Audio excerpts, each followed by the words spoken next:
ustedes? Muy buen día, un gusto de saludarlos.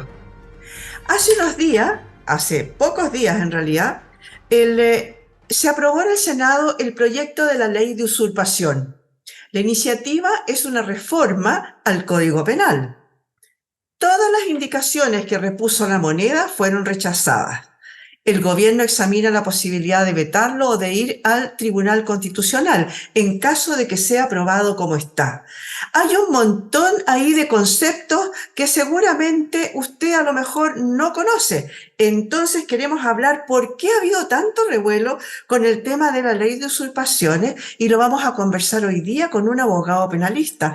Él es don Sergio Huidobro, académico de la Facultad de Derecho de la Universidad del Desarrollo. ¿Cómo estás? Muy buen día. Muchas gracias por recibirnos. Hola Miriam, gusto de saludarte. Aquí desde mi oficina está esperando que nos conectáramos para hablar de este tema que entiendo que está siendo de interés bastante masivo, con justa razón. Sí, pues absolutamente, porque además hay muchos conceptos detrás que el común de las personas no dominamos y que me gustaría que a lo mejor tú nos ayudaras a resolver este tema. A ver, de partida partamos a lo mejor, de partida partamos, diciendo exactamente, definiendo lo que significa una usurpación. Mira, claro, la usurpación, Miriam, está por una parte, uno podría dar como dos conceptos, te diría yo, uno de carácter coloquial y otro de carácter más técnico penal. Desde el punto de vista coloquial, yo te diría que se habla de usurpación para referirse a dos grandes fenómenos, que son, en primer lugar, las tomas o campamentos, que son las que se realizan cuando las personas se toman ciertos inmuebles por extrema necesidad, por situación de pobreza, eh, van y se toman campamentos. Y la segunda forma de mencionar o de hablar coloquialmente de las usurpaciones en la actualidad, te diría que es lo que dice en relación con los llamados loteos brujos, que son las situaciones que vemos, por ejemplo, en Valparaíso y en y en el norte de Chile especialmente, y hace poco incluso en una playa ahí cerca de Concepción, en que aparecen personas que están organizadas normalmente como un aparato delictual y que se toman terrenos que están desocupados, los lotean y después empiezan a comercializarlos, estafando muchas veces a los compradores que por no estar bien asesorados, ¿no es verdad? Terminan pagando por estos terrenos sin lograr hacerse dueños, porque para poder hacerse dueño es necesario cumplir con todo lo relativo al estudio de títulos y verificar que el inmueble que uno está comprando efectivamente pertenezca a la persona que se lo está vendiendo y que los documentos, los títulos hacia atrás estén ajustados a derecho, como decimos los abogados. Entonces, en esta segunda forma de usurpación, como te digo, está enfocado o visto desde el punto de vista más bien de las organizaciones criminales que hoy día hacen este negocio y se enriquecen fraudulentamente obteniendo dineros entonces que les sirven después para sus propósitos criminales. Eso diría que es la forma entonces de entender la palabra usurpación desde un punto de vista coloquial. Las tomas o campamentos y en segundo lugar los loteos brujos.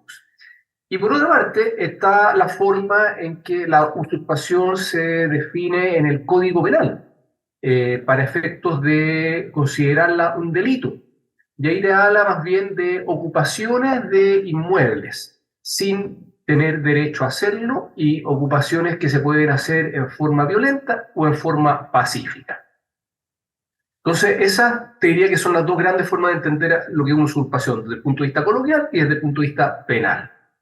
¿Mm? Oye, hay algunas cosas que a mí me llamaron la atención antes de que entremos en el tema de la ley misma.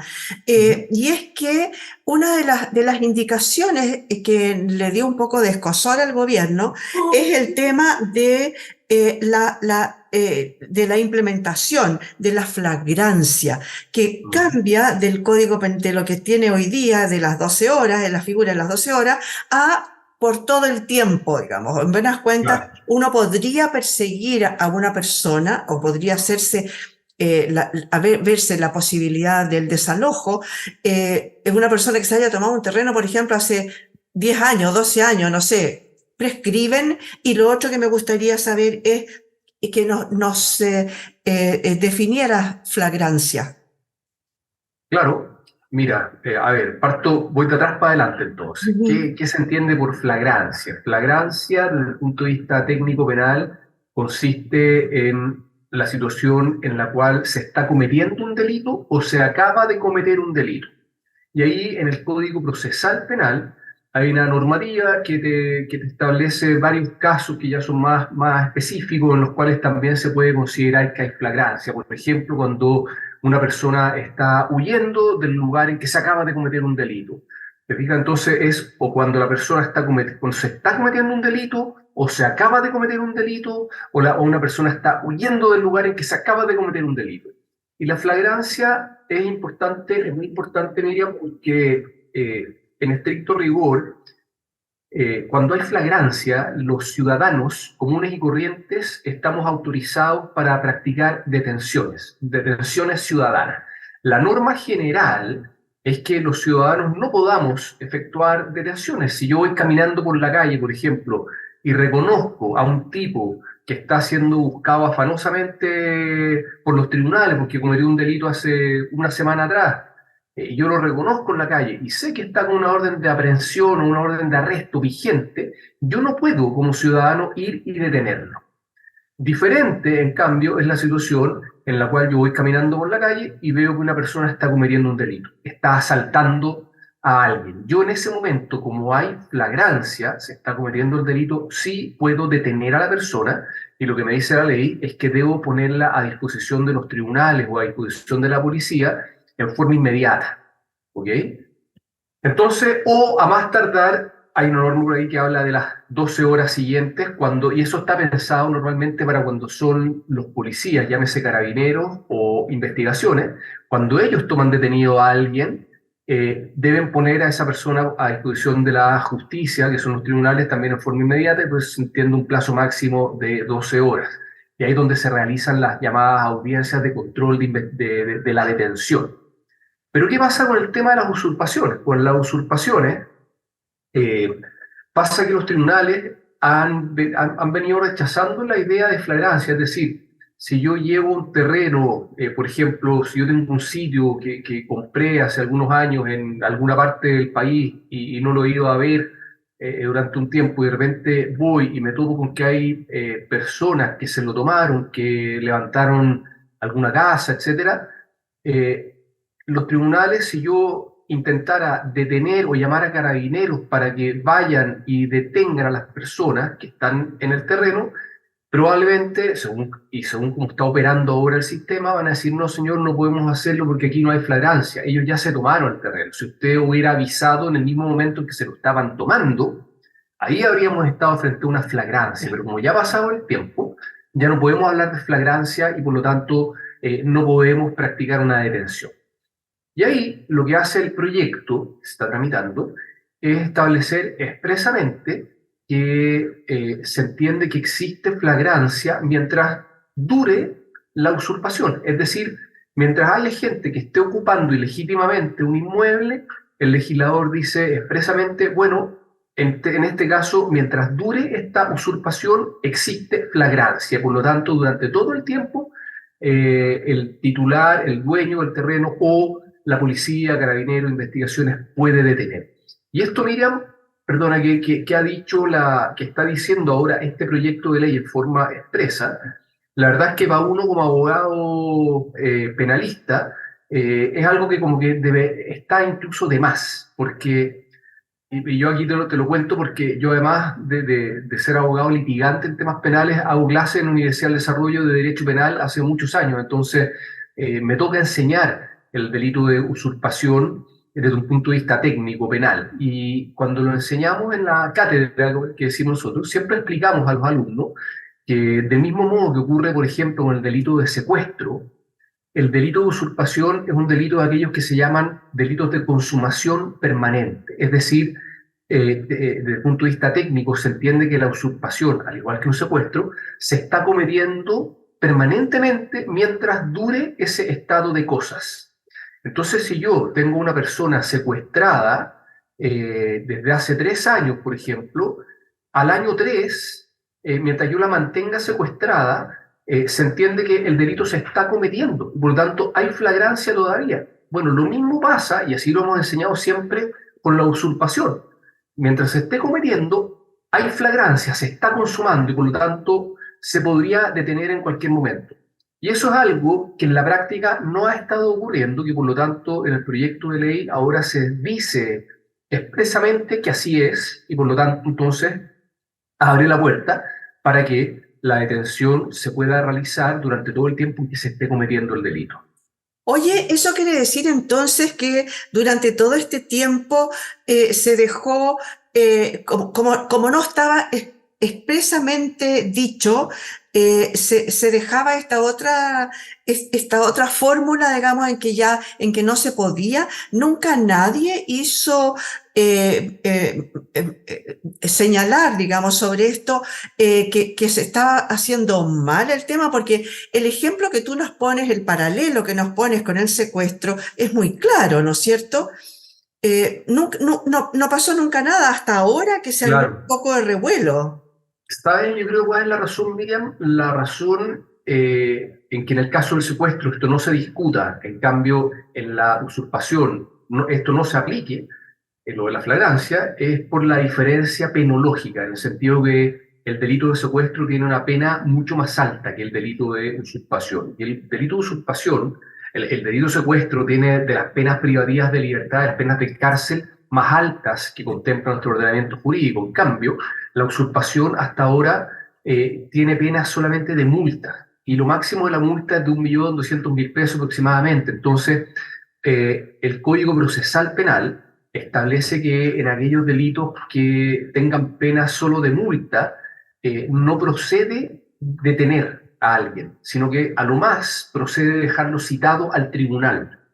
Y esa entonces ha sido la segunda gran razón por la cual no se han aplicado, no se han llevado adelante detenciones en los casos de usurpaciones, porque los carabineros dicen con justa razón: oiga, señor, si acá yo no puedo detener porque este es un delito que tiene pena de multa, y los delitos con pena de multa no me permiten detener, solo me permiten dejarle una citación a la persona.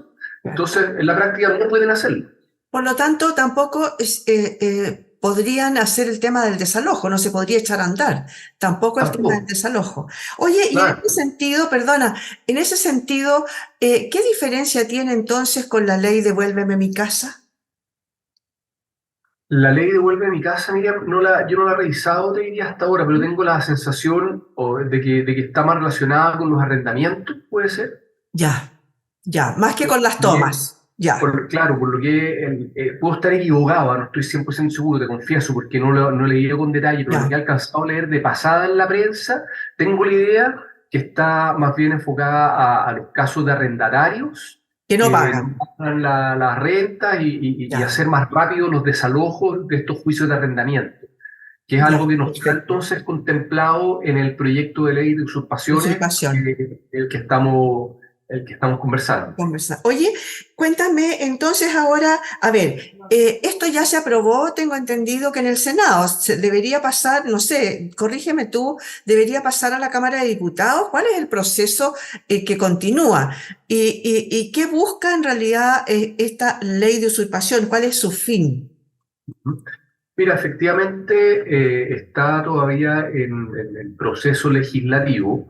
Ujú. Hay algunos trámites que quedan por cumplirse y de hecho en estos días, ayer veía yo que el presidente del Senado, el señor Coloma, está haciendo presente al gobierno que estaban demorándose mucho los distintos proyectos de ley por los cuales últimamente el gobierno se había comprometido a acelerar lo que se llama la agenda de seguridad, dentro de los cuales está este proyecto de ley. Y ayer, como digo, el presidente del Senado está levantando una bandera diciendo: oigan, ojo que de todos los proyectos de ley que se echaron a andar hace un mes atrás, la verdad es que los que están avanzando hasta ahora han sido dos o tres, eran aproximadamente unos 25 proyectos de ley. Por lo tanto, en ese orden de cosas, la tramitación legislativa todavía le quedan algunos pasos y la verdad es que se ha puesto un poco más lento de lo que esto, de la rapidez con que debería haber funcionado. Y a la larga, o en resumen, Miriam, te diría que hay varios puntos en este proyecto de ley, que yo, si quieres, después te los puedo ir comentando, los principales al menos, y te diría que entre todos ellos, uno de los objetivos principales es cambiar este estado de cosas que en la actualidad, al no aplicarse la flagrancia, al no haber detenciones, al ser la pena solamente de multas, lo que ha pasado es que en definitiva es un delito que no está teniendo aplicación práctica, no está teniendo sanción. Y las víctimas se ven, en definitiva, desamparadas, se ven impotentes. Y por eso también ha causado tanto revuelo los casos que hemos visto del alcalde Carter y algunos otros municipios que después amparándose en otras legislaciones, si mal no recuerdo, en la Ley General de Urbanismo y Construcción, han echado a mano a demoliciones, ¿no es cierto?, de casas que han sido construidas sin los permisos pertinentes, que es algo un poco distinto a lo que estamos hablando, porque eso es Ley General de Urbanismo y Construcción en relación a viviendas que se han levantado o se han ampliado sin tener las autorizaciones pertinentes y por ahí han echado mano a alguna norma entonces de esa ley. En cambio acá, en el mundo, en el ámbito penal, que como te digo, lo que ha pasado es que en definitiva el delito de usurpación ha pasado a ser letra muerta. Las víctimas se enfrentan a esto y no saben qué hacer, porque concurren donde un abogado penalista y el abogado les va a decir lo que te estoy diciendo yo, mira acá lo más que podríamos obtener es una sanción de multa, pero no vamos a lograr detenciones, no vamos a lograr nada muy concreto, entonces uno queda un poco de brazos cruzados y en ese sentido el proyecto trae una serie de propuestas que yo creo que van en la dirección correcta en cuanto a aumentar sanciones, establecer la flagrancia en forma expresa, que, como te digo, yo creo que van en la dirección correcta en cuanto a poder hacer que este delito tenga aplicabilidad, sin perjuicio de que hay personas que no están de acuerdo con el proyecto, que consideran que es una especie de autotutela, que dicen que a través de este proyecto lo que se está haciendo es hacer que los particulares por sus propias manos puedan hacer justicia y volvamos a un estado de Far West en que los más poderosos sean los que logren llevar adelante estas medidas. Yo no creo que vayamos a llegar a ese estado de cosas con el proyecto de ley. Y sí creo, en cambio, que lo que se está proponiendo en el proyecto son herramientas concretas y que van a ser bien útiles para poder mejorar la situación que tenemos actualmente. Oye, respecto de eso mismo que dijiste recién, el tema de las sanciones, ¿qué se supone que se va a lograr, digamos? Porque otra de las cosas que repuso el gobierno y que no le gustó porque no fue aprobado, fueron rechazadas de frentón, fue el tema de la legítima defensa que habría quedado fuera o sea, ellos pidieron que se repusiera el tema de la defensa y quedó fuera. Entonces, ¿cuáles son las sanciones que se persiguen? Porque en realidad yo me pongo en el caso, por ejemplo, de un terreno fiscal o no, yo me pongo en el caso de un terreno privado, ¿no? Yo tengo un terreno en una parte y se lo tomaron y a mí lo que me interesa, más allá de si le pasen una multa o no, es que lo saquen, ¿no es cierto? El tema del desalojo. ¿Cuáles son las sanciones que irían dentro de este proyecto y qué futuro le ves? Porque en lo que viene, digamos, en cuanto a su proceso legislativo. Uh-huh.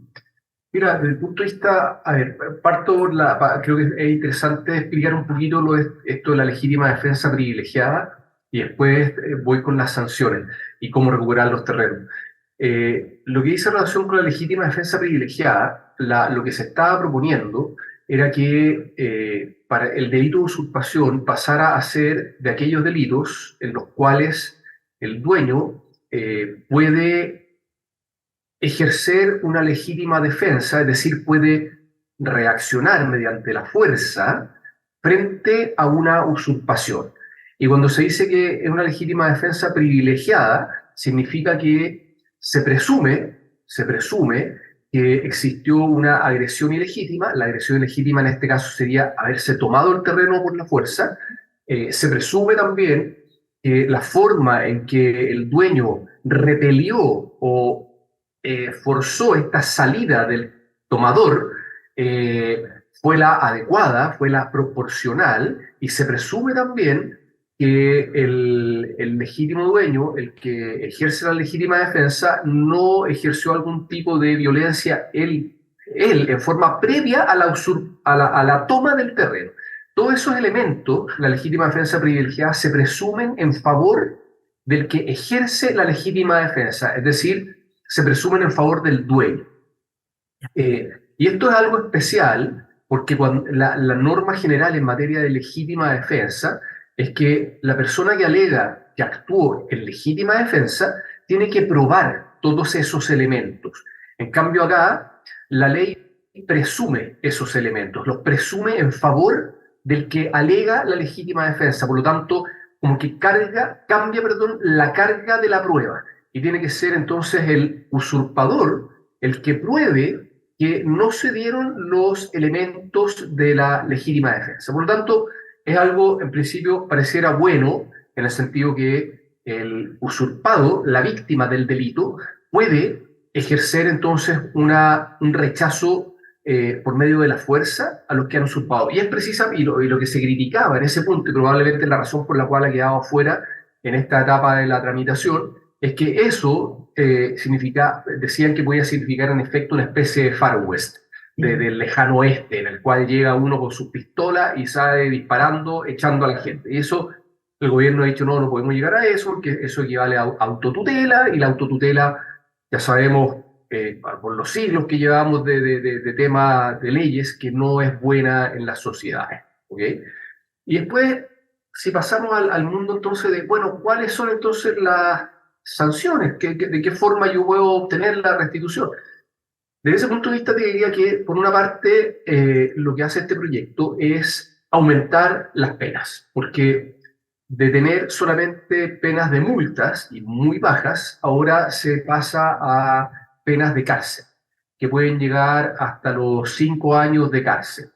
Y estas penas aumentan incluso en ciertos casos. Por ejemplo, cuando la usurpación es de un inmueble que está destinado a la vivienda, o cuando la usurpación es de un inmueble que está destinado a impedir o a dificultar la propagación de incendios, o cuando la usurpación es de un inmueble que está destinado a servicios esenciales para la comunidad. En esos casos, la pena de 5 años aumenta aún más.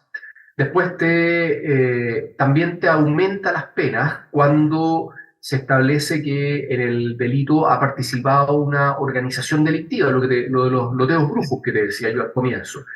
Y en este caso, el proyecto además establece ciertas facultades investigativas especiales para el Ministerio Público: interceptaciones telefónicas, entregas vigiladas, agentes encubiertos, informantes, que son herramientas procesales bien especiales, que requieren altos requisitos y que en general no se dan, y que sí se otorgan entonces ahora cuando se establece que el delito se está cometiendo a través de una organización delictiva.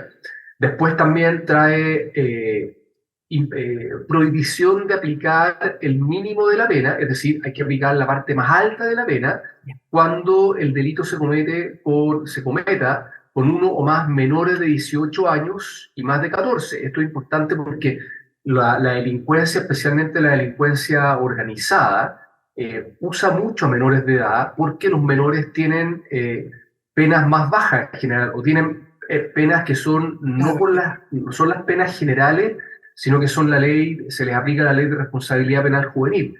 Entonces lo que se hace a través de estas normas es aumentar las penas o impedir que se aplique el mínimo de las penas a los adultos que utilicen a menores de edad en la comisión de los delitos. También trae, fíjate, Miriam, una normativa especial en lo que dice relación con atenuantes y agravantes, porque lo común es que cuando se comete cualquier delito, eh, se apliquen las atenuantes y agravantes que se establecen en el Código Penal, en los artículos 11 y 12, ponte tú que están las atenuantes y las agravantes. Acá lo que hace el proyecto es decir, mire, para estos delitos no se van a aplicar estas agravantes y atenuantes genéricas del Código Penal, sino que se van a aplicar ciertas atenuantes y agravantes especiales para este delito. Y la razón de esto, lo que se quiere a través de esto, es lograr que las penas, en definitiva, se apliquen. Es decir, que no ocurra que lleguemos a penas que en definitiva se puedan cumplir en libertad. Acá lo que se intenta es que las penas que contemplan estos delitos se apliquen privadas de libertad. Y eso como una forma de mandar un mensaje a la población, a la delincuencia especialmente, de que se sepa que en este tipo de delitos las penas de cárcel realmente se aplican. ¿Ok? En fin, te diría que esas son como las cuestiones principales que trae el proyecto de ley en materia del delito mismo. Y claro, al aumentarse las penas, al pasar desde penas de simples multas a penas privativas de libertad, que pueden llegar a ser bastante altas, porque estar preso por 5 años, preso, Ujú. una usurpación, la verdad es que la gente a veces tiende a decir, no, son penas muy bajas, pero yo creo que vale la pena detenerse a pensar un poquito realmente lo que significa estar privado de libertad en las cárceles chilenas, como las vemos que nos muestran los programas de televisión, con unos hacinamientos tremendos. Estar privado de libertad en una cárcel chilena por 5 años es tremendamente fuerte. Por lo tanto, si eso en la práctica se aplicara, la verdad es que la señal creo que sería bien potente. Oye, y Y aparte de eso hay una cosa para recalcar, según lo que tú sí, dices recién, es que sería de pena efectiva, claro, no lo pueden conmutar por otra cosa. Oye, pero antes que se nos termine el es tiempo el objetivo, totalmente, sí. quiero que me definas una cosita que dijimos al principio, que a lo mejor el gobierno dijo que a lo mejor la va a decir, si no le gusta cómo quedó, va a ir o de veto o al Tribunal Constitucional. En ese caso tiene que esperar, tengo entendido que salga, que se apruebe y ahí entonces él podría seguir estos dos caminos. ¿Me puedes explicar brevemente qué es el veto, cómo lo ejerce el Ejecutivo en este caso? Sí, pues mira, el veto presidencial es una norma que está en nuestra Constitución y que viene desde hace muchos años atrás.